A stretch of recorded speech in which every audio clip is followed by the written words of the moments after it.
নমস্কাৰ সকলকে স্বাগতম জনাইছো অন্য এটা ভিডিঅ'লৈ।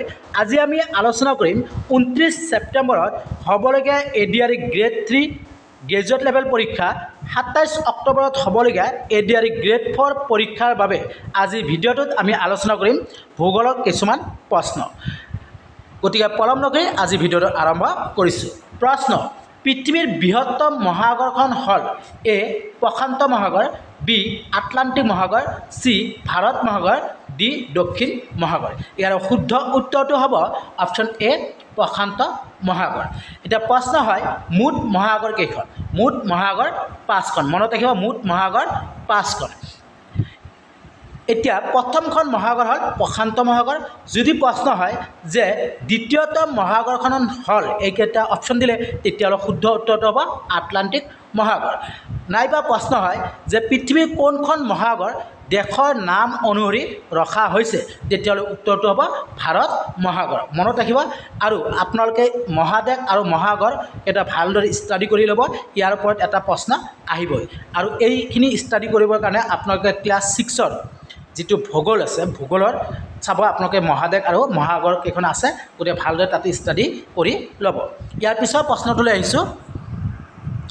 পৃথিৱীৰ আটাইতকৈ গভীৰতম খাট হ'ল, পৃথিৱীৰ আটাইতকৈ গভীৰতম খাট হ'ল অপশ্যন এ জাপান ঘাট, অপশ্যন বি মেৰিয়ানা ঘাট, অপশ্যন চি কিউৰাল ঘাট, অপশ্যন ডি ফিলিপাইন ঘাট। ইয়াৰ শুদ্ধ উত্তৰটো হ'ব মেৰিয়ানা ঘাট। আৰু মেৰিয়ানা ঘাট প্ৰশান্ত মহাসাগৰত আছে। প্ৰশান্ত মহাসাগৰৰ আটাইতকৈ গভীৰতম খাটটোৱে হ'ল মেৰিয়ানা ঘাট। মনত ৰাখিব। প্ৰশ্ন: পাটকাই পৰ্বত হ'ল, পাটকাই পৰ্বত কি? পাটকাই পৰ্বত হ'ল ভংগিল পৰ্বত। মনত ৰাখিব পাটকাই পৰ্বত হ'ল ভংগিল পৰ্বত।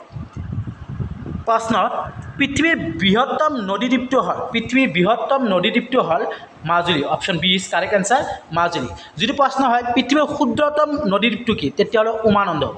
কি হ'ব? উমানন্দ। মনত ৰাখিব। প্ৰশ্ন: অসমত কফি গৱেষণা কেন্দ্ৰ আছে। এ ডিফুত, B Burapahar, C দলমৰা, D হেংগিৰি।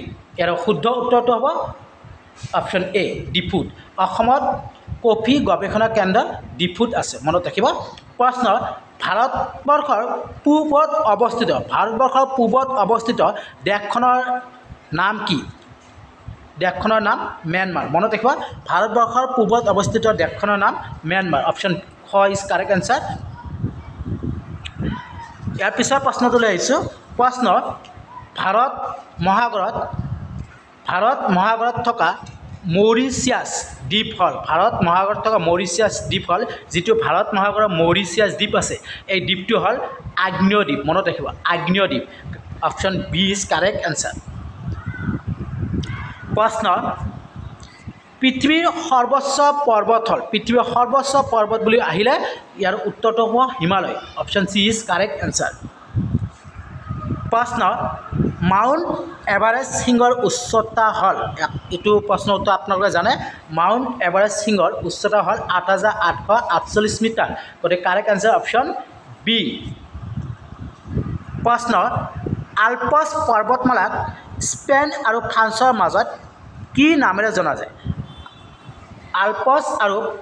Alps পৰ্বতমালাক Spain আৰু ফ্ৰান্সৰ মাজত কি নামেৰে জনা যায়? ইয়াৰ শুদ্ধ উত্তৰটো হ'ব অপশ্যন এ পিৰেনিছ।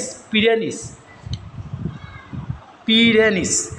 প্ৰশ্ন: ৰকি পৰ্বতমালা হ'ল, ৰকি পৰ্বতমালা উত্তৰ আমেৰিকাৰ পৰ্বতমালা, উত্তৰ আমেৰিকা। মনত থাকিবনে? নিশ্চয় থাকিব।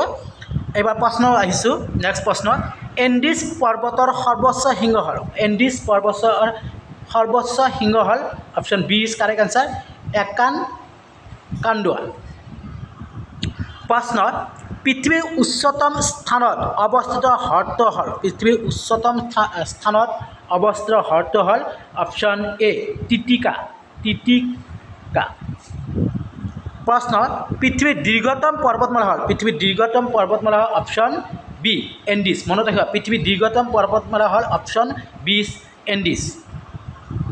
প্ৰশ্ন: ব্ৰহ্মপুত্ৰ উপত্যকা আৰু বৰাক উপত্যকাৰ মাজত অৱস্থিত পৰ্বতশালী হ'ল, ব্ৰহ্মপুত্ৰ উপত্যকা আৰু বৰাক উপত্যকাৰ মাজত, ব্ৰহ্মপুত্ৰ উপত্যকা আৰু বৰাক উপত্যকাৰ মাজত অৱস্থিত পৰ্বত শাৰী হ'ল ইয়াৰ শুদ্ধ উত্তৰটো হ'ব অপশ্যন চি বৰাইল পৰ্বত।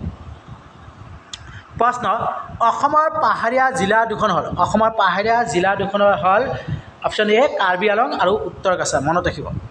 প্ৰশ্ন ভাৰতীয় মানসময় আৰু গ্ৰীণ উইচ মানসময়ৰ মাজত পাৰ্থক্য কিমান? ইয়াৰ উত্তৰটো হ'ব 5 ঘণ্টা 30 মিনিট। প্ৰশ্ন ভাৰত আৰু শ্ৰীলংকাক বিভাজিত কৰা প্ৰণালীটোৰ নাম কি? উত্তৰটো মনত ৰাখিব পক প্ৰণালী। প্ৰশ্ন ভাৰতৰ কোনখন ঠাইক ভাৰতবৰ্ষৰ হৃদপিণ্ড বুলি কোৱা হয়? উত্তৰটো মনত ৰাখিব যোধপুৰ।